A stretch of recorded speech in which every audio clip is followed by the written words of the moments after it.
and I'm so appreciative. I wish he could be here, but he asked if I was able to come. I said it would be my honor to be here, to be able to meet with you, and talk with all of you. I'm really here to say thank you, and I mean that in the bottom of my heart. Thank you. If it had not been for the Indian community that came to West Virginia to provide health care services, most of rural West Virginia would not have health care today. The people that made a commitment, dedicated their life, their children were raised basically with the love of family and also the commitment to education, and they have stayed and continue to flourish and grow. I can't say thank you enough. I wouldn't have my doctor. And I think about the critical shortages we have in healthcare. You know, everyone should have a physician in their life. It's a necessity. We have 5,000 to 7,000 licensed beds in West Virginia aren't being staffed. We don't have the medical facility or the medical personnel to staff them. So we're running shortages all over the country, not just in West Virginia. 28% of active physicians in West Virginia have been international medical graduates. 28% of all of our doctors come to the program. It's unbelievable. It's unbelievable for you all to commit yourself to the highest standard humanly possible. I believe in humankind is to treat somebody else. And you've done that better than any group that I know of that's ever come to America and be part of this country's greatest deal. I'm co-sponsor of the ComEd State 30 and Physicians Access Reauthorization. We're working hard on that. We need more slots. We're going to work for that. Little things. Dr. Chawla called me one day during COVID. And COVID was something that we didn't know what was happening. We didn't know about a pandemic. The only thing I knew about a pandemic is my great-grandfather in 1918 died of influenza in a little coal mining town that I was raised in. And I heard my family always talk about my great-grandfather, and never, you know, that's the only thing I've ever heard about a pandemic, the influenza in 1918. Well, when this happened to us in 2020, no one knew what to expect. We didn't know how to handle it. And then on top of that, people couldn't travel, they were isolated, stayed at home, you know, and that was unusual for any of us in America. We like to travel, we like to do things and see each other, spend time with friends and family. Well, Dr. Chawla called me, he said, Joe, he said, we have a problem. He said, I'm having a hard time servicing my patients. And I said, well, doctor, tell me about it. He says, now they'll reimburse me for telehealth, but I've got a lot of my patients that don't have internet. So how am I going to have telehealth with someone who can't connect on the internet in rural parts of my state? I said, doctor, that is a problem. I would call the VA and get a special waiver to make sure that we have telephone that. We have telehealth and telephone. He's giving the same instructions. He's basically giving the same recommendations and same advice, and he's giving the same basically without seeing, I know with seeing the patient, but he was able to do everything that he could do through telephone to get reimbursed for it. Because if not, he couldn't have stayed in business. Because the majority of his patients did not have health care and don't have telehealth or have internet service. And that went on for over a year and a half. Right now, we're trying to make that permanent until they can prove to us that all areas of America have health care and have internet service. If you don't have internet service, we're not going to cut you off and say, well, you have to serve, you won't get paid.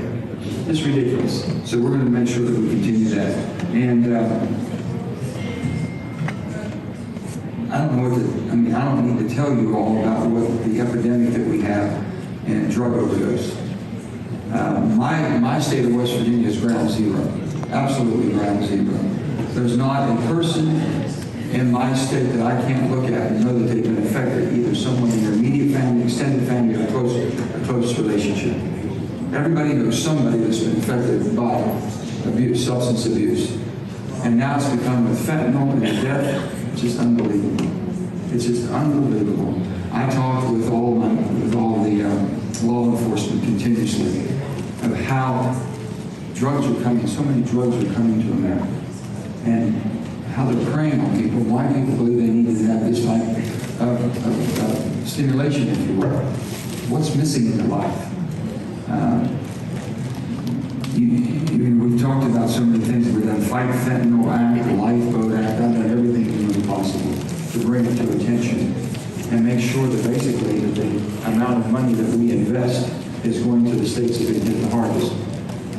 population, but basically rates of death, rates of addiction, things of this sort. The biggest thing we have right now, we don't have enough treatment centers. People can't get into treatment. And I've had parents come to me that was begging me to call the police to arrest their child because they knew the child was going to die, but they didn't get any type of treatment. And they thought if they got arrested, that they could get into a treatment center much easier than they could waiting until they end up found them overdosed. It's the saddest thing you've ever seen, that we're dealing with this. And a lot of it in poverty areas and rural areas, it affects more than any, disproportionate more than anybody else.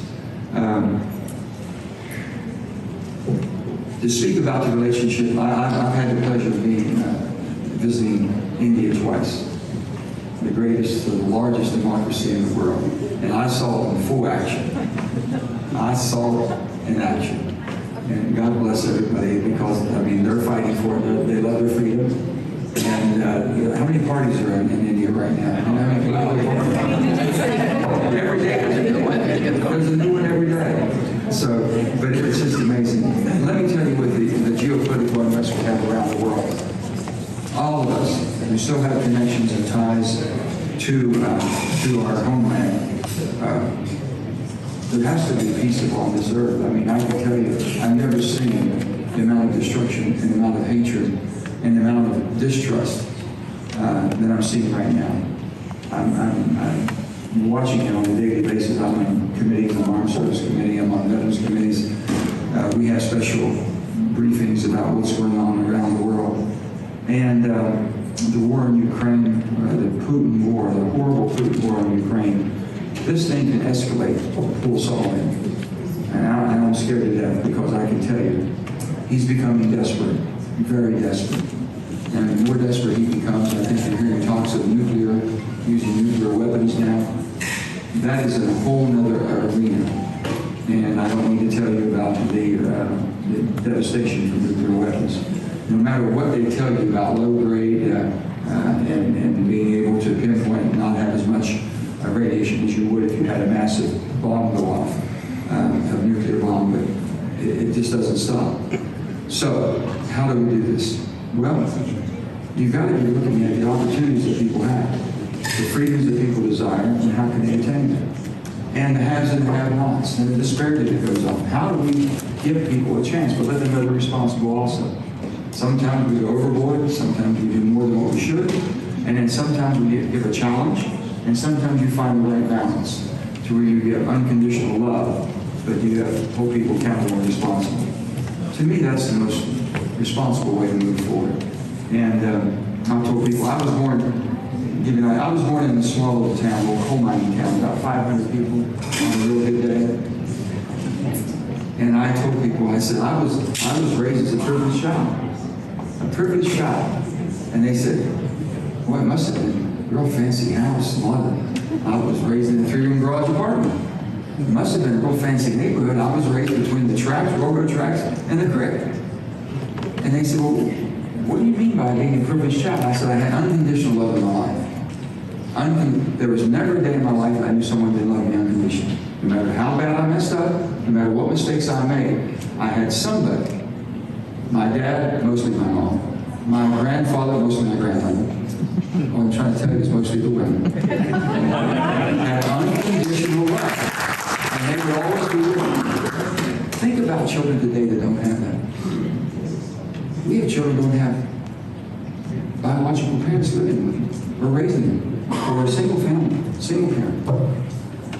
The family love that you all have, and it's built into your DNA, into our DNA. It's something that's to be cherished. And I'm sure the children and your grandchildren will look back and say, I was a privileged child. It didn't matter how much you gave them or what you didn't give them. You gave them what they needed, love. That's what the country needs. That's what the world needs. Don't let anybody in the United States of America make you think you're divided. We're divided here. You're not divided. We're making you pick a side. What side are you on? You're on the Democrat side or the Republican side? There's only one side, it's the American side. Yeah. Really? Yeah. If we pick side, you get on the American side. You can be a good Republican, you can be a good Democrat if you want to solve the problem. You can't be a Democrat or Republican if you just believe that your side is the only right side and you have the answers. You don't have all the answers. It just doesn't work out. So my plea to all of you is thank you for the services that you've been able to give my little state of West Virginia and all the people in a lot of areas of rural America. 66 million people live in rural America. 66 million. 20% of the population of this country is in rural America. And I'll guarantee you the dominant service that's given in medical care is right here. Is right here. And you should be proud of that. Because we didn't have it. Thank you for having me come. I was one of the 48 persons who really recommended you. Thank you so great to listen to. We're not all right. Panhandle. Not the panhandle. Panhandle. You were right there. Yep. Right there. Ground zero, but we're not. We're ground zero. Thank you. Thank you.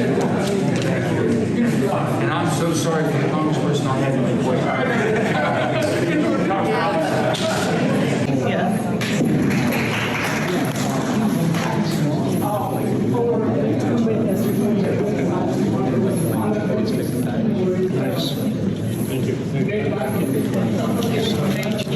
Senator, you made some really impassioned remarks just now about the Indian American community, about the need for Americans to come together. You are perhaps one of the only bipartisan figures like Still trying to make it happen. Tell me about. That's why I'm so honored to be here and appreciative to talk to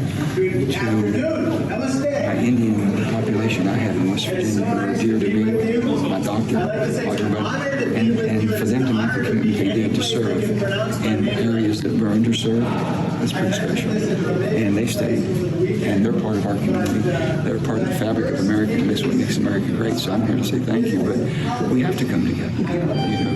And India and the United States of America have to work for the love of freedom. We're so much different than everyone else in the world. I'm so sorry. I gotta go. Thank you so much, Thank Senator. you. Appreciate it. Thank you, Senator. Thank you.